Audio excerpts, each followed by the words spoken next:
আসসালামু আলাইকুম। বিনিয়োগ ইন বিডি স্টক চ্যানেলে আপনাদের সবাইকে স্বাগত। আজকে মার্কেট অনেক লাল এবং লালে আমরা রক্তাক্ত, তাই আমার ব্যাকগ্রাউন্ড আজকে লাল। আর দুঃখের কথা তো আর বলে লাভ নাই, মার্কেট আসলে আমাদের সাথে এভাবে আচরণ করবে। তাই আজকে এই লাল মার্কেট দিয়ে আমি জানাই যে আজকে কি ঘটবে বা কি ঘটেছে এবং সামনে কি ঘটতে পারে তা নিয়ে একটু আলোচনা করব। যদি আমার সাথে কোনো যোগাযোগ করতে চান তাহলে এই নাম্বারে যোগাযোগ করতে পারেন। আচ্ছা, চলেন আমরা এখন একটু মার্কেটটা দেখি যে আজকে মার্কেটে আসলে কি ঘটলো। দেখুন, আজকে 46 পয়েন্ট মাইনাস। মার্কেট কিন্তু প্রথম দিকে এইদিকে পজিটিভ ছিল, এরপর 46 পয়েন্ট মাইনাস, 85 পজিটিভ, 277 নেগেটিভ, মানে বেশিরভাগই মাইনাস। এবং শুধু ইন্স্যুরেন্সই দেখেন, ইন্স্যুরেন্সই সব পজিটিভ, পুরা মার্কেট লাল, সবকিছু লাল, শুধু ইন্স্যুরেন্স পজিটিভ। এই লাল মার্কেটেও যে সবুজ স্টক ধরতে, এটা ধরতে যদি পারেন আপনি, তাহলে আপনাকে কেউ জীবনে হারাতে পারবে না। এবং এটা সবচেয়ে ইম্পর্টেন্ট জিনিস যে মরা মার্কেট, লাল মার্কেটও আপনাকে ভালো স্টক ধরতে শিখতে হবে। যাক, সবসময় সম্ভব হয় না, কিন্তু দেখেন এখানে সবচেয়ে বেশি ইন্স্যুরেন্সই চলছে। এবং ইন্স্যুরেন্স হচ্ছে আজকে বাড়ছে, কালকে যে বাড়বে এর কোনো গ্যারান্টি নেই। প্রতিদিন বাড়ে না, ইন্স্যুরেন্স একটু স্লো, আস্তে ধীরে বাড়ে। আজকে আসলে অনেক বাড়ছে এবং এখানে বেশিরভাগই দেখা যাচ্ছে ইন্স্যুরেন্স, লাইফ ইন্স্যুরেন্স গুলাই বাড়ছে, বাকি সেক্টর না। আচ্ছা, চলেন আমরা এখন মূল আলোচনা একটু ইন্ডেক্স দেখি। ইন্ডেক্সে যদি আমরা এখানে দেখি, তাহলে ইন্ডেক্স আজকে যেটা আমাদের সাথে করেছে, সে প্রথমে কিন্তু পজিটিভ ছিল। দেখেন প্রথমে একটু পজিটিভ হয়েছে, হওয়ার পর এরপর নেগেটিভ, একটানে 46 পয়েন্ট নেগেটিভ হয়েছে, অনেক বড় নেগেটিভ। গতদিনও একটা নেগেটিভ পজিটিভ হয়ে নেগেটিভ হয়েছে, আজকেও সেম একটা জিনিস করলো। যদিও ভলিউম কিছুটা বেড়েছে, কিন্তু আমরা অনেকেই এই জায়গায় বুঝিনি কেন। আচ্ছা, চলুন আমি তাহলে আপনাদেরকে দেখাই যে আসলে গত কয়েকদিন থেকে আমরা কি করছি গ্রুপে। দেখেন রবিবারে, ঠিক রবিবারটা মনে হয় এখানে এই জায়গায় মানে 5 অক্টোবর, যখন মার্কেট পজিটিভ, মার্কেটের জয় জয়কার, সবাই নাচানাচি করতেছে, তখনই আমি বলছি মার্কেট দরকারের চেয়ে বেশি বেড়েছে বলে মনে হয়। আগামী 2-3 দিন যদি বাড়ে, তাহলে কিছু স্টক লাভে থাকলে সেল দেন, অথবা লস কাভার হইলে ওটা সেল দিয়ে হাতে ক্যাশ করেন, কারণ মার্কেট নামার সুযোগ। আচ্ছা, এরপর দেখেন, এটা মেবি গতকাল দিছি যে সূচক কিছুটা কমেছে, মার্কেটের প্রফিট হয়েছে। 2-3 দিনের মধ্যে মার্কেট নামবে এটা আশঙ্কা করছি, এবং মার্কেটের সূচক আবার 5400-তে যাবে। এটা আমি মিনিমাম 5400-তে নামবে এটা আন্দাজ করছি। যখন মার্কেট দেখেন এইখানে 5420-এর দিকে, 30-এর দিকে আছে, তখনই এটা জানাই দিছি মানুষকে 5400-তে যাবে, একটু রেডি হয়ে যান। আচ্ছা, গেল। দেখেন এটা গতকাল রাতে জানাইছি যে আজকে মার্কেটে ইন্স্যুরেন্স সেক্টর ভালো চেষ্টা করছে, ইন্স্যুরেন্স বেশি হলে আমরা একটাই রাখবো। এবং আমরা গ্রুপের অনেকেই গত মাসে এখানে ইন্স্যুরেন্স কয়েকটা কালেক্ট করছি, 3টা মোট, এর মধ্যে মেঘনা ইন্স্যুরেন্স কিন্তু, সরি 2টা, এর মধ্যে মেঘনা ইন্স্যুরেন্স আমাদের মেইনটা ছিল। আমাদের গ্রুপের গত মাসে প্রথম স্টক ছিল মেঘনা ইন্স্যুরেন্স সেক্টরে। এবং তাই নতুন করে আর কেনার দরকার নেই। কারো ইন্স্যুরেন্স কেনা না থাকলে মেঘনা ইন্স্যুরেন্স এখনো ভালো রেঞ্জে আছে। গতকাল কিন্তু অনেকগুলো ইন্স্যুরেন্স বাড়ছে, কিন্তু মেঘনা কিন্তু বাড়েনি। গতকাল আমি আমার গ্রুপে আবার মেঘনা সাজেস্ট করছি, যেহেতু এটা অক্টোবরের গ্রুপ, অক্টোবরে তো মানুষ, সেপ্টেম্বরের সবাই নাই তো, নতুন অনেকে ঢুকছে, তারা জানে না নতুন কি, তাদের মেঘনা জানাইছি। এছাড়াও অনেকে পার্সোনাল মেসেজ দিলেও মানুষ জিজ্ঞেস করছে ভাই ইন্স্যুরেন্স কি কিনবো, আমি জানাইছি মেঘনা কিনো, মেঘনা কিনো। কারণ আমার কাছে মেঘনা এভরি ইন্ডিকেটর পজিটিভ, তবুও বাড়তেছে না কেন আমি নিজেও বুঝি নেই। এটা আমি নিজেও কনফিউজ ছিলাম। গেল, আজকে তো মেঘনা হল্ট। আচ্ছা, দেখেন কালকে কি বলছি এখানে, এটা কালকে আবার মার্কেট, এটা কালকে রাতে বলছি সবাই দিয়ে ভালো করে, মানে জানাই দিছি আমার গ্রুপে যে মার্কেট কালকে সকালে কিছু উঠে আবার নেমে যেতে পারে। কালকে রাতে ঘুমানোর আগে সবাই ঘুমাইছি যে সকালে কিছু উঠে আবার নেমে যেতে পারে। আমি মনে করি যেসব শেয়ারে লাভে আছেন বা লস কম 2-4% সেল দিয়ে হাতে ক্যাশ রাখেন। এটা আমার পুরো অ্যানালাইসিস করে, আমি সারা রাত অ্যানালাইসিস করে এটা বার করছি। আমার কাছে মনে হয়েছে মার্কেটটা এইদিকে যাচ্ছে, এবং শুধু কালকে এটা কয়েকদিনের অ্যানালাইসিস ভিত্তিতে। আর বলছি যদি ইচ্ছা না থাকলে তার দরকার নেই, সবাই তো জোর করে কিছু করা যাবে না। তাই তবে মার্কেট খুব বেশি নামবে না, এটা আমার কাছে মনে হয়েছে। 2-4 দিনের মধ্যে 40-50 পয়েন্ট কমার একটা আশঙ্কা করছি আমি। কালকে রাতে এটা বলছি যে 2-4 দিনের মধ্যেই 40-50 পয়েন্ট কমার একটা আশঙ্কা করছি, কারণ পুরো অ্যানালাইসিসে আমার কাছে এইটা মনে হয়েছে। যদি আমি চাইছিলাম এটা ভুল হোক, কারণ আমি ভুল হইলে মার্কেটের ভালো, আমার নিজেরও ভালো। আমি তো চাই না আমার শেয়ার কমুক, স্টকের দাম কমুক, মার্কেট ভালো কেনা চায়। কিন্তু যেটা বাস্তবতা, সেইটা দিন শেষে আমি বাস্তবতাই আপনারা বলি। আপনি আমার যাই বলেন না কেন, আপনার চোখের দিকে তাকায়, আপনার মুখের দিকে তাকায়, আমি সত্য বাস্তবতা বলে চলে যাবো, সিম্পল জিনিস। এখন আপনি আমার প্যানিক বাজ বলেন, যাই বলেন, দিন শেষে একটাই মনে রাখবেন, আমাদের কথায় কোনো সময় মার্কেট আপ ডাউন করে না। যদি আমাদের কথায় মার্কেট আপ ডাউন করতো, তাহলে আমি সালমান এফ রহমান হইতাম, আমি এস আলম হইতাম, আমি সাকিব আল হাসান হইতাম, যে পুরো মার্কেট আমার কন্ট্রোলে রাখতো, আমার কোটি কোটি টাকা হইতো। বুঝছেন, মার্কেট কখনো আমাদের কথায় আপ ডাউন করে না, মার্কেট আপ ডাউন করে তাদের কথায়। আর আমরা জাস্ট তাদের পদক্ষেপ, তারা কি করবে, তাদের ফুটওয়ার্ক, তাদের সবকিছু, মানে তারা কি চিন্তা করবে, তাদের যে পদচিহ্ন, ওইগুলো ধরার আমরা চেষ্টা করি। অ্যানালিসিসের কাজই হচ্ছে লজিক এবং গাণিতিক হিসাব করে আপনি মার্কেট কি ঘটতেছে সেটা ধরার চেষ্টা করবেন। আপনি মানে মার্কেটটা আপনি কন্ট্রোল করবেন না, কিন্তু মার্কেটের সাথে সাথে আপনি চলবেন।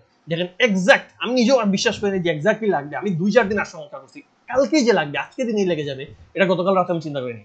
আমি ভাবছি 2-4 দিনে গ্রাজুয়ালি মার্কেট নামবে, কিন্তু দেখেন ডাইরেক্ট 40-50 পয়েন্ট, আজকে 46 পয়েন্ট কারেক্ট লাগছে। যে মানুষগুলো গ্রুপের সবাই না, অফকোর্স গ্রুপের সবাই এটা করে নাই, কিন্তু কিছু মানুষ আজকে সকালে সেল দিয়ে এখন কিন্তু তারা আরামে আছে। সকালে তারা অনেকে লাভে ছিল, লাভের গুলো সেল দিছে, কেউ হালকা লসে সেল দিছে, আজকে বড় লস থেকে বাড়ছে। অলরেডি হয়তো 10% এর উপরে লস হয়ে যেত, কিন্তু 2% 1% লস দিয়ে বেঁচে গেছে। এটা সকালে আমি বলছি, দেখেন সকালে মার্কেট বাড়ছে, আপনি খেয়াল করেন মার্কেট সকালে বাড়ছে, বেড়ে কমছে, এই জিনিসটাও কিন্তু খুব সুন্দর করে বুঝাই দিচ্ছি। আচ্ছা, আর সকালে আমি ঠিক 11টার সময় বলছি মেঘনা insurance full on fire mode, বড় কিছু হওয়ার সম্ভাবনা আছে। 11টা 6। আচ্ছা দেখি এখন 11টা 6 মেঘনা কই ছিল, একটু আন্দাজ করেন তো। মেঘনা ইন্স্যুরেন্স যদি আমি এখানে ঘন্টার চার্ট করি, তাহলে দেখেন 11টা, এটা হচ্ছে 11টা 10টা, এটা হচ্ছে 11টার একটা নিচে 11টা 6, 26 টাকা 30 পয়সা। তখন 26 টাকা 30 পয়সা গ্রুপে জানাই দিছি ভাই মেঘনা ফুল অন ফায়ার, এরপরও কেউ থাকলে কিনে ফেলা, লেট করে না। শেষে 2 টাকা ইজিলি গেইন দিল, 2 টাকা ইজিলি গেইন দেখেন। আচ্ছা, এই হচ্ছে গ্রুপের এক ভাই, উনি নিজে মেঘনা কিনছেন, উনি বলছেন ভাই থ্যাংক ইউ ভেরি মাচ, প্রফিটে আছি মাশাআল্লাহ, আপনার কথায় কিনছি পাচ্ছি। একইভাবে এই ভাই আরেকজন, উনি এই মাসে ঢুকছে, বলতেছেন যে ঢুকেই 2 দিন আগে মেঘনা আপনার কথায় কিনছি 25 টাকায়, আজকে 28 হয়ে গেছে, সিভিও বাই দিছি 2 শেয়ারে লাভ। আচ্ছা, এটা উনি প্রশংসা করছে, আলহামদুলিল্লাহ ভাই, এটা সবই আল্লাহর রহমত। আসলে আমরা দিন শেষে মানে আমি পার্সোনালি নিজেকে কখনোই বড় করবো না, আমার কাজ হচ্ছে আমি আমার জ্ঞান বুদ্ধি লাগে কাজ করি, না লাগতেই পারে, আমি সবসময় সবাই বলি যে সবসময় লাগবে কোনো গ্যারান্টি নেই, লেগে গেলে আলহামদুলিল্লাহ আল্লাহর রহমত, এটা আল্লাহ মানে হেল্প করছেন, এই জন্য হয়েছে।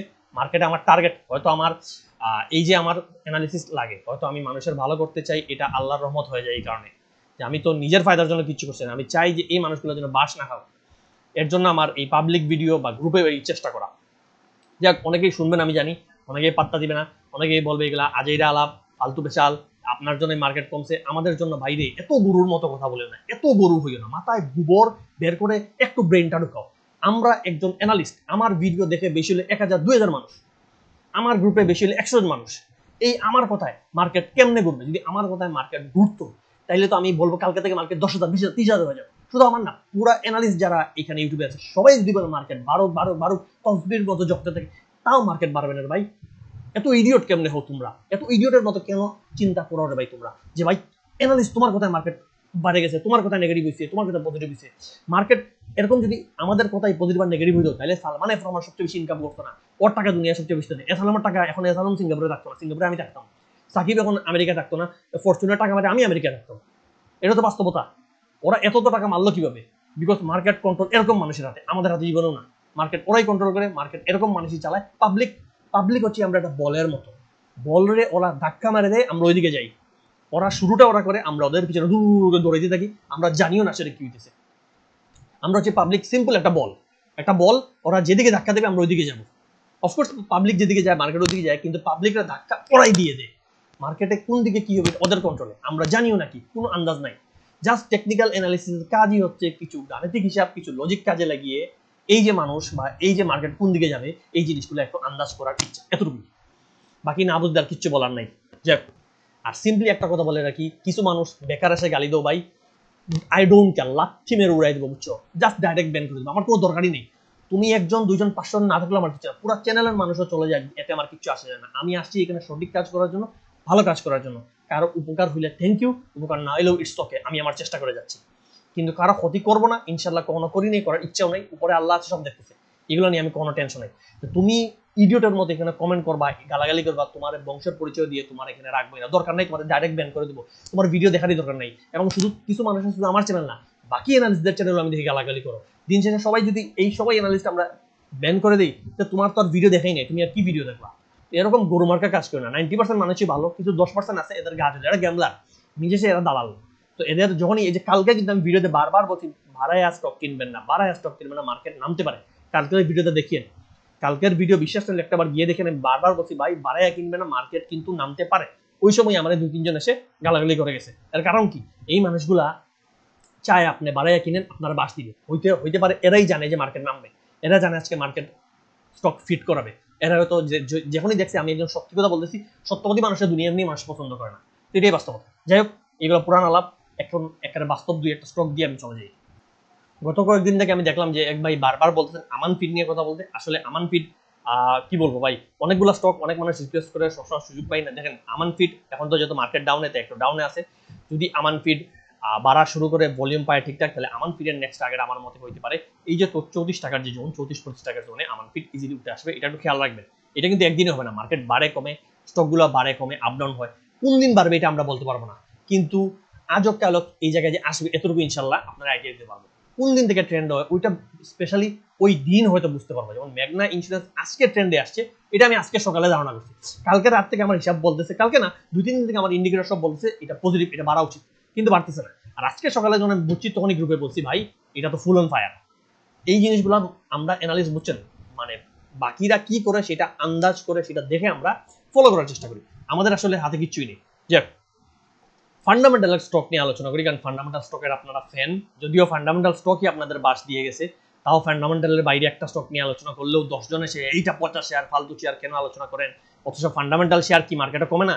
এখানে যে কিনছে তার কি অবস্থা গিয়ে জিজ্ঞেস করেন। আমি অনেকটা চিনি এখানে কিনা, এই 500-র মধ্যে, এই 500 রেঞ্জে অনেক মানুষের ফান্ডামেন্টাল বেডবিসি কিনে আছে। এই মানুষগুলা এখন কি লসে না?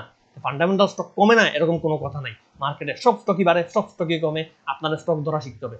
ফান্ডামেন্টাল বলে কোনো কথা নাই যে ফান্ডামেন্টাল মানে স্টক জীবনেও কমবে না। যদি কমতো না তাহলে এই স্টকটা আজকে এই জায়গায় আসতো না।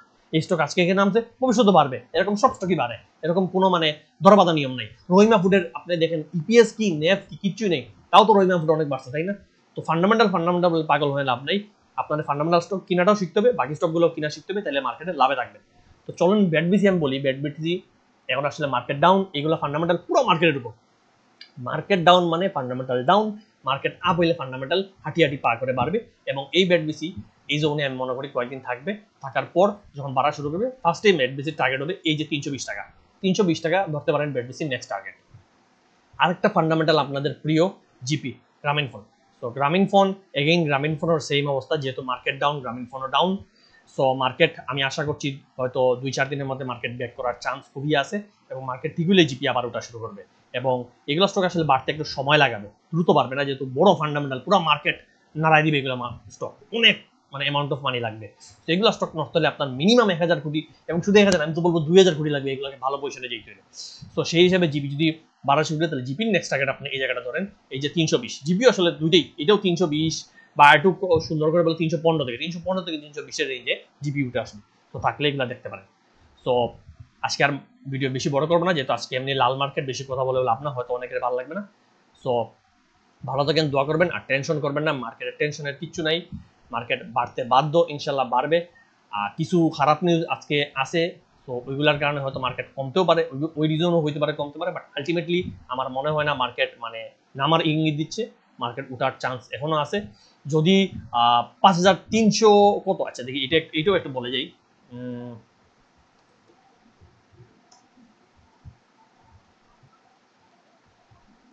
এটা হচ্ছে একটা সাপোর্ট জোন, যদি 5330-এর দিকে বা আর একটু কম 30-20-এর নিচে চলে আসে, তাইলে মার্কেট হয়তো একটু মানে তখন একটু রিস্কি বা টেনশনের জিনিস, বাট নাইলে মার্কেট ইজ ওকে, এগুলো আপ ডাউন হবেই, টেনশনের কিছু নাই।